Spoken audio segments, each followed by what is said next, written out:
atau dalam bentuk ABK.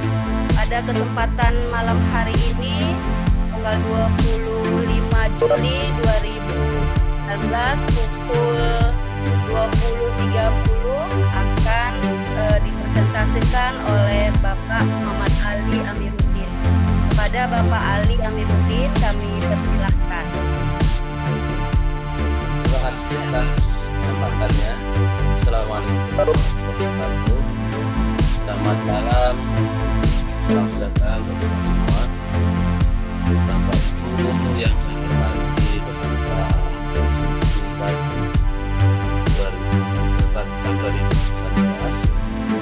hari ini atau malam hari ini saya sebenarnya berkaitan ke prasaja sudah selesai, tapi karena saya melihat aman mendapatkan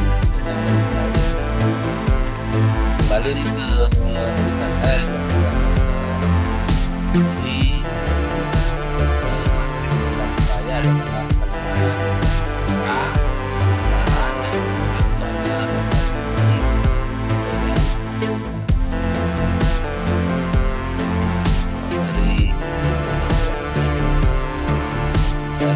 dan Indonesia adalah negara yang memiliki penekanan terhadap masyarakat. Jadi macam-macam bencana itu muncul dari berikut dan sehingga bencana banjir, gunung meletus, termasuk bencana pandemi menjadi bagian yang sepertinya juga dengan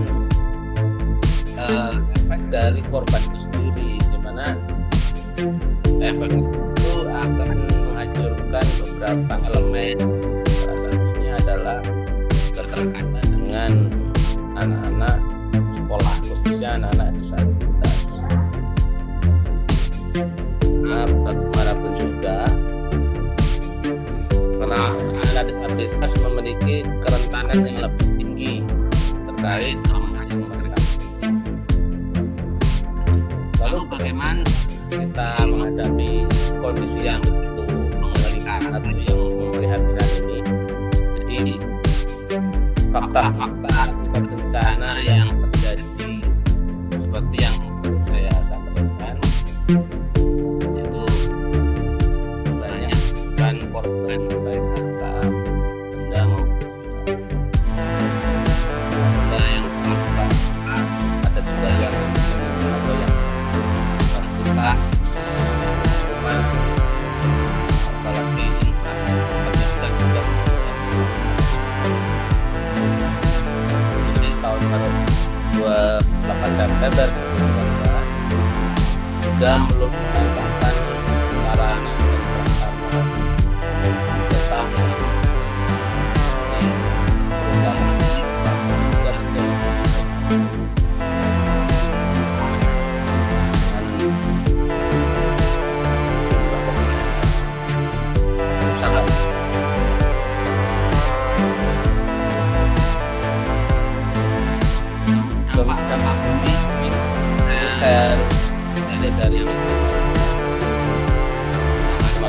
dari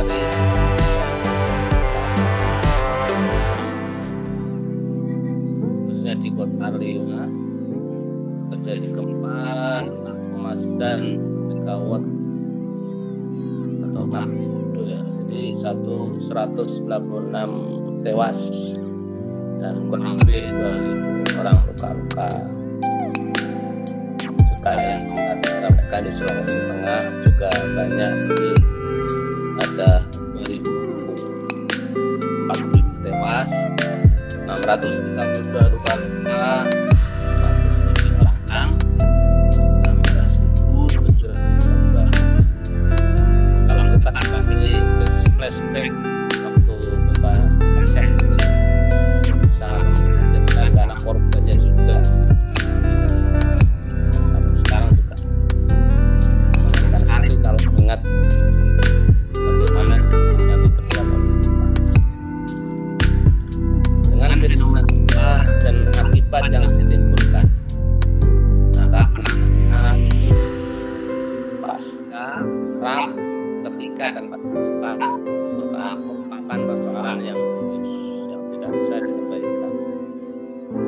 sekolah, dan orang-orang yang terlibat dalam menyaksikan bisa terdampak di sana.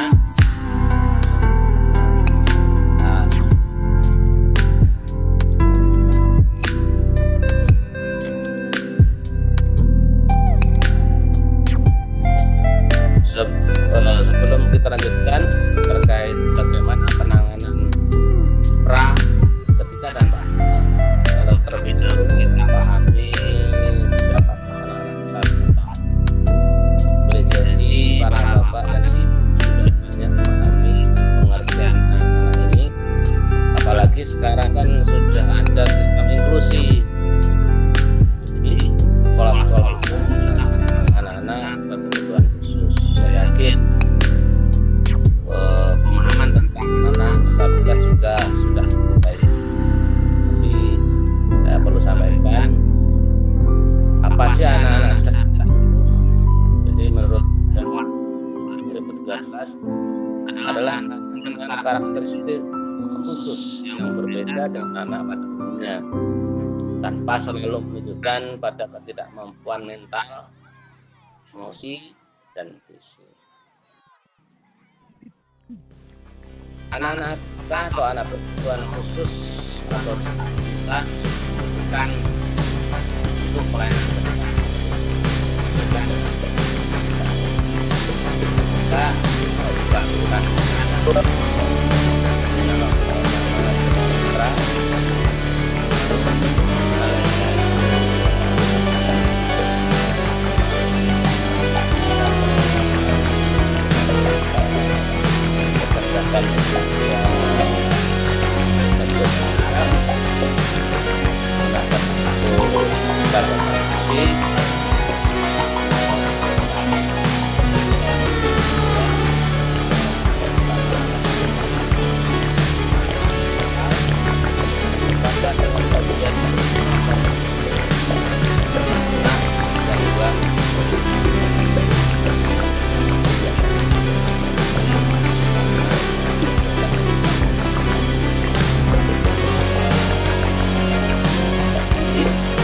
kita terus berencana.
Apa sih tindakan pra-gempa bumi? Pertama, melakukan sosialisasi dan kampanye kesiapsiagaan dan pengurangan risiko bencana di sekolah.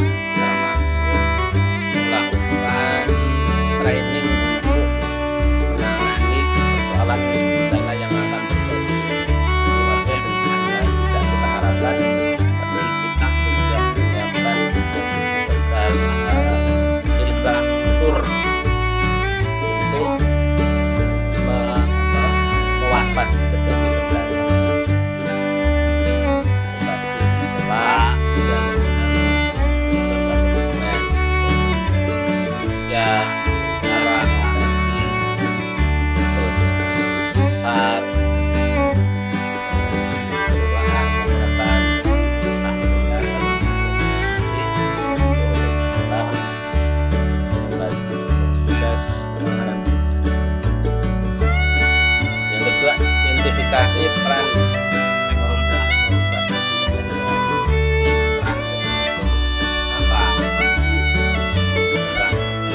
pemerintah daerah, lembaga terkait yang sangat berhubungan dengan adanya peringatan, tahu persis mana yang harus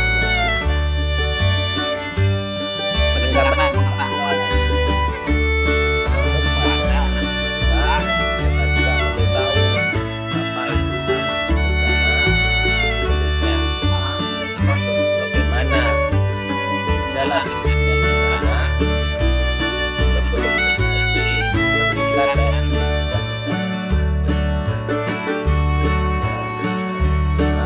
tempat bekalan pengetahuan dan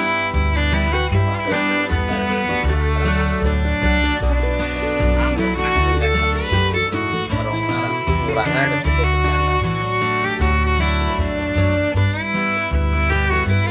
Ini contoh hasil dari media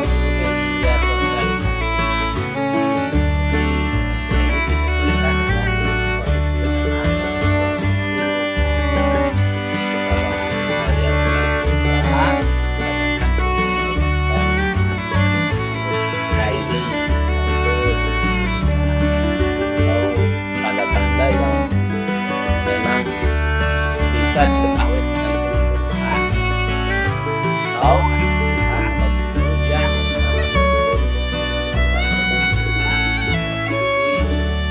teknik bagaimana menghindari bencana.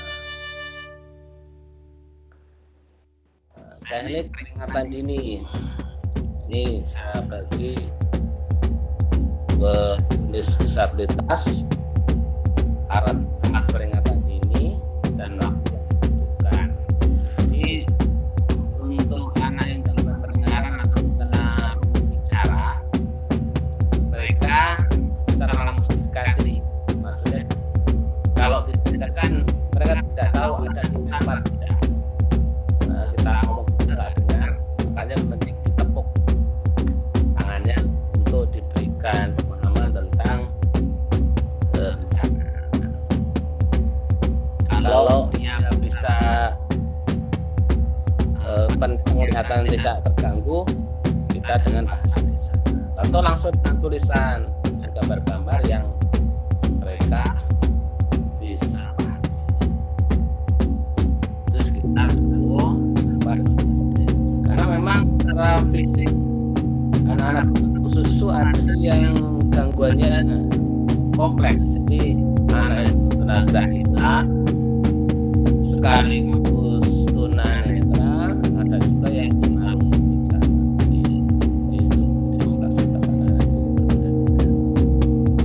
Kalau anak itu gangguan fisik atau mobilisasi, ini kaitannya dengan tunanetra, teman-teman fisik motoriknya langsung dikasih dan ditunjukkan gambar, diberi informasi dengan penanganan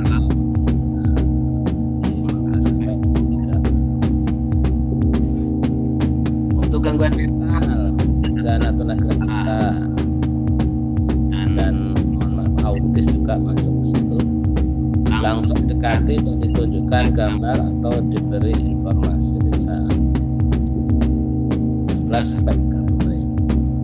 Untuk anak tunanetra atau gangguan penglihatan dengan membunyikan alarm mobil, jadi anak langsung mendengar jenis peringatan dini itu seperti itu, langsung tidak dibantu mengikuti jalur evakuasi. Jadi dituntun.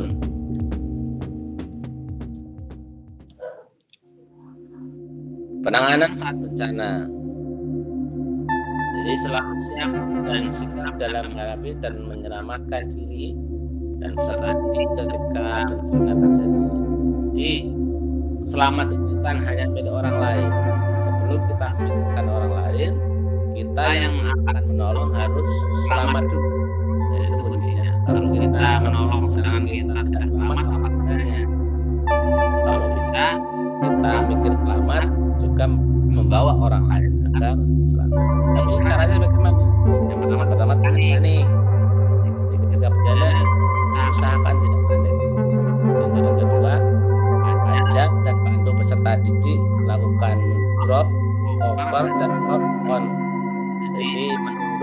bersembunyi di bawah meja dan bertahan di situ. Atau kalau bisa lari, maksudnya menyelamatkan diri ya segera keluar dari situ. Atau kita berada di kelas, atau arahkan langsung ke titik kumpul evakuasi di ruang terbuka kita di luar kelas. Ajak dan pandu peserta didik mengikuti jalur evakuasi yang ditetapkan ketika guncangan gempa bumi berhenti. Aktivasi SOP standar operasional gempa bumi. Di standar operasional pelaksanaan gempa bumi itu maksudnya setiap orang yang sudah ditunjuk perannya harus sesuai dengan perannya. Siapa yang memandu, siapa yang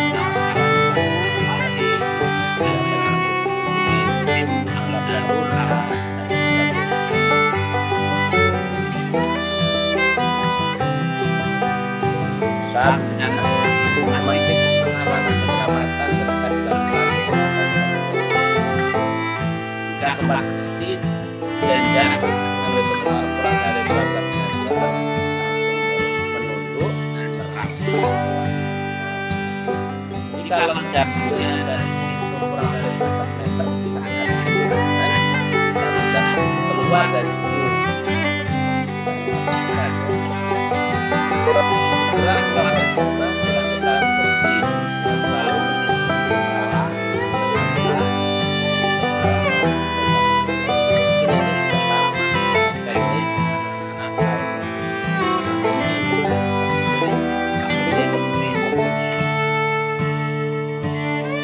memeluk strategi dengan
setelah menang apa hasil keterangan berikutnya, yaitu yang lebih percaya. Makanya harus tetap waspada ya. Bagaimana kegiatan kita saat itu atau apa yang dilakukan, jauhi yang tidak pokok dan jika didengar jauhlah dari dinding, dari titik pohon benda yang terjadi dan belah jalan akurat seperti mengenai ini yang tidak berapa cepat. Jangan isu yang periksa titik dan berikan pertolongan pertama dan kita tidak bisa segera puskesmas atau jangan bertanya ketika ada info, jangan langsung misalnya ada di media internet itu akan terjadi gempa bumi Lombok nanti itu mereka forward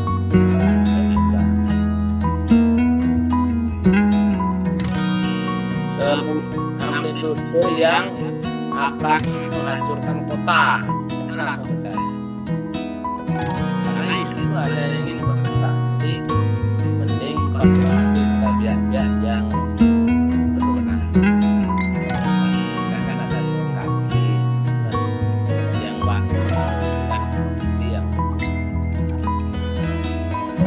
kalau ternyata ada yang terkena bencana, misalnya leset atau tulah, kalau bisa dapat pertolongan pertama atau sangat tolak, kalau tidak mampu segera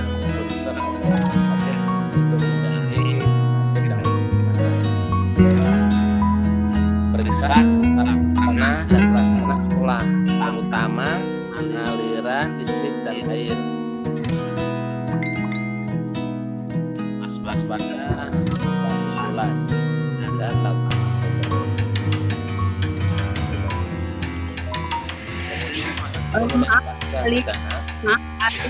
Waktunya tinggal 8 menit lagi. Jadi, mana tahu ada teman-teman yang mau bertanya, Oke. diberi itu. Iya. Iya ya. Baik, kita kasih luruskan dikit. Jadi Bapak Ibu sekalian, untuk penanganan badai habitat berkaitan dengan kondisi dan itu harus dipahami antara proses negara bencana. Jadi ketika badan pun kalau bisa akan dari dari dan tentunya korban setelah itu apabila ada ya kembali. Baik, terima kasih Pak Ali yang telah memaparkan tentang penanganan bencana dan pasca bagi anak-anak disabilitas atau ABK. Baik Bapak dan Ibu, guru yang hebat,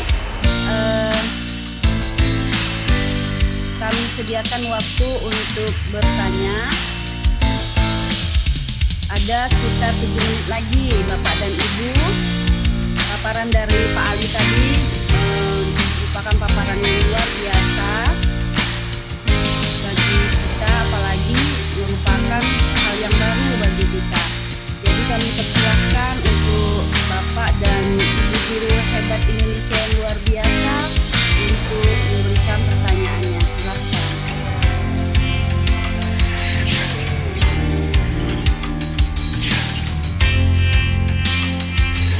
Silakan. Silakan.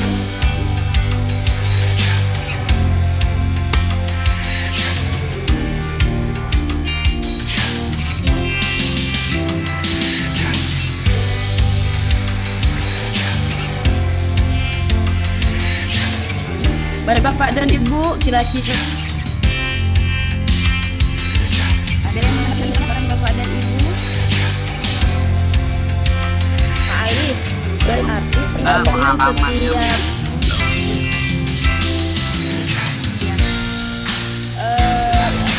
setiap kebutuhan khusus bagi anak-anak tersebut berarti penanganannya berbeda-beda lah ya Pak Ali.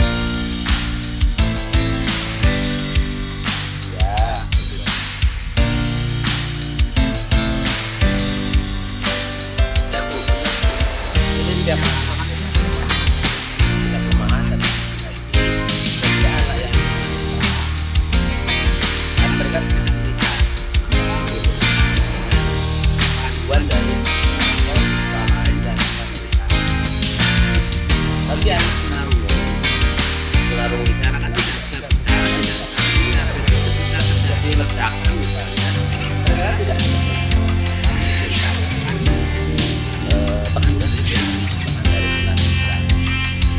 kasta begini mereka bisa melihat, mereka bisa mendengar makanya dibantu ya cara yang nyata kita oleh maka kita punya titik yang sempurna lah cara terdeteksi orang tidak butuh pendamping. Punya. Oke Pak Ali, Ya. Pak Ali maaf. Ya. Ini ada pertanyaan dari Pak Rio Panggabean.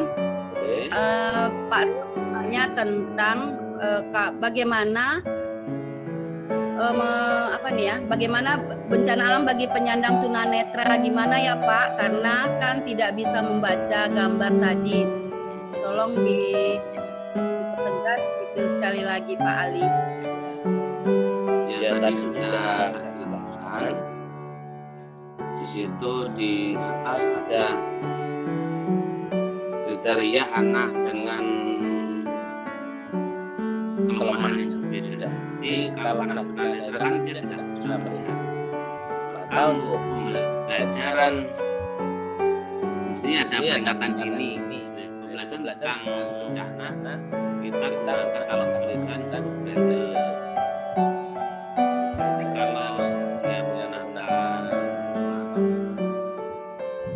alat peraga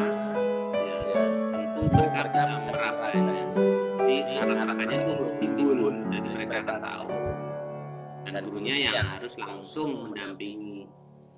Misalnya terjadi gempa sebelum ada getaran itu, dekati langsung dan diajak dipandu untuk keluar.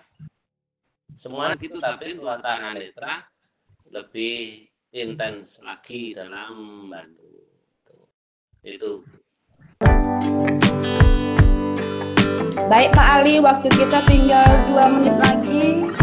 Kita buat kesimpulan saja dan saran untuk kita semua. Silakan Pak Ali. Kesimpulannya bahwa kita sampai kita tidak bisa belajar dari sana, tapi kita memberikan korban yang lebih baik atau pekerjaan korban dengan cara-cara yang benar. Salah satunya adalah dengan memberikan pelajaran kepada anak-anak kita termasuk lingkungan kita, dengan keluarga kita, bagaimana mengenali bencana, bagaimana tindakan pra-bencana ketika bencana supaya terjadi bencana yang tidak dilacak adanya serangan bencana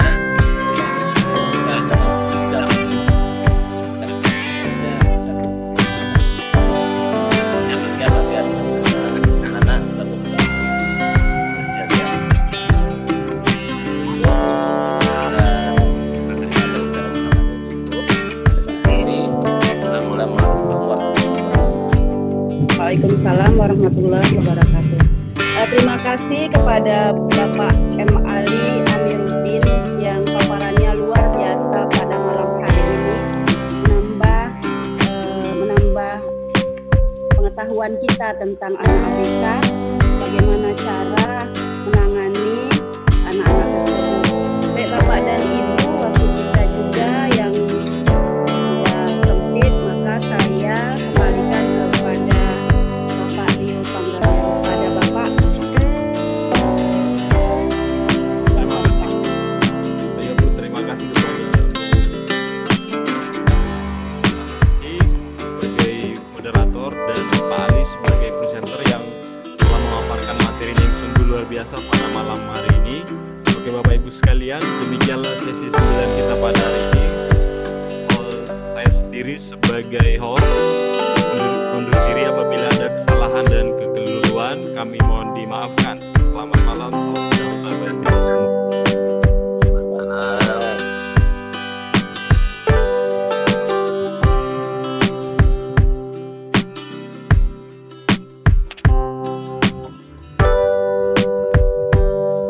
Kita lihat dulu ya Bu. Ini saya pause lagi rekamannya ya Pak ya. Iya, Terus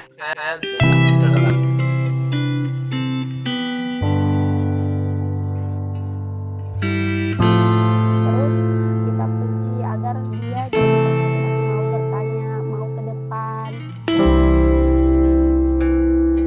Setelah pertanyaan yang mudah dijawab bisa. Kita berikan pertanyaan-pertanyaan yang bisa dijangkau oleh siswa. Terus kontrolin, kita atur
berbelajarnya gitu, hubungan positifnya.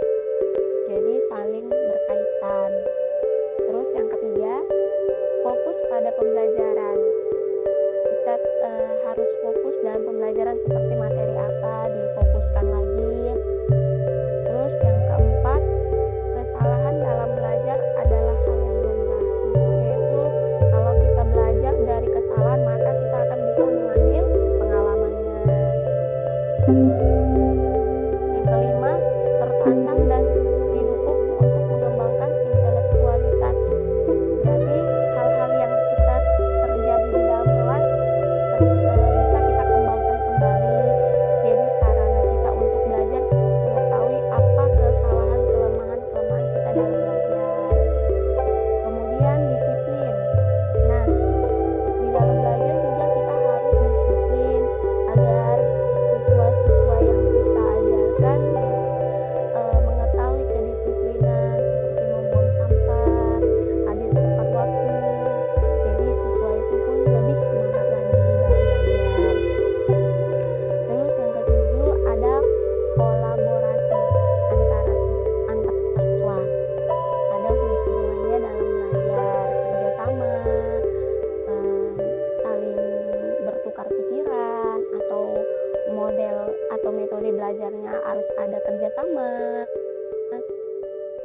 Terus gembira. Nah, belajar juga harus gembira, membuat pembelajaran yang menyenangkan sehingga mudah untuk belajar. Saya ngajar di kelas 1, bawaannya ceria. Ya, semoga anak-anak ibu bisa memahaminya, bisa mudah. Terus suasana kelas yang menyenangkan.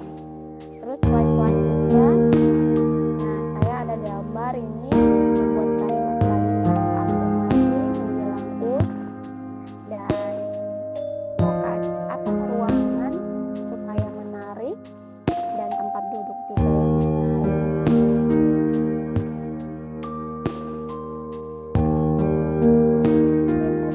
Saya kembalikan kepada moderator.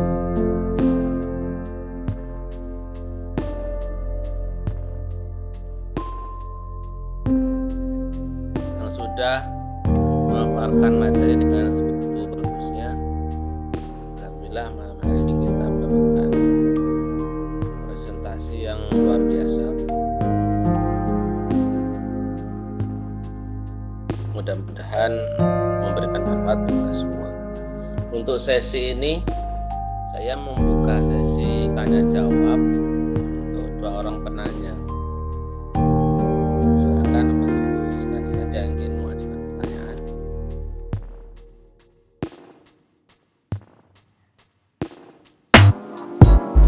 Boleh pertanyaan, tanggapan, mungkin pengalaman.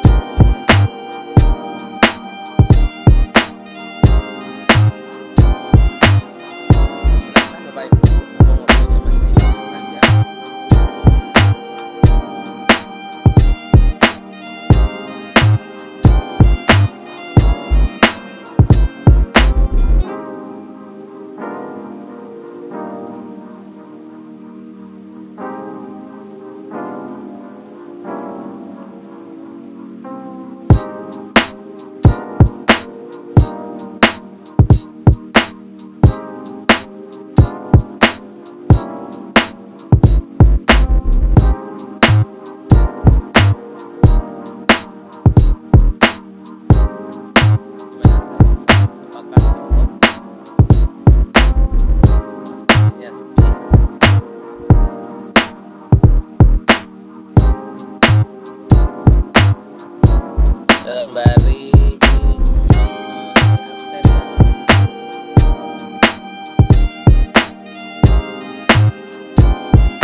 banyak afirmasinya yang bisa dipajang. Jadi dia lebih nyaman, ibaratkan kelas itu rumah mereka.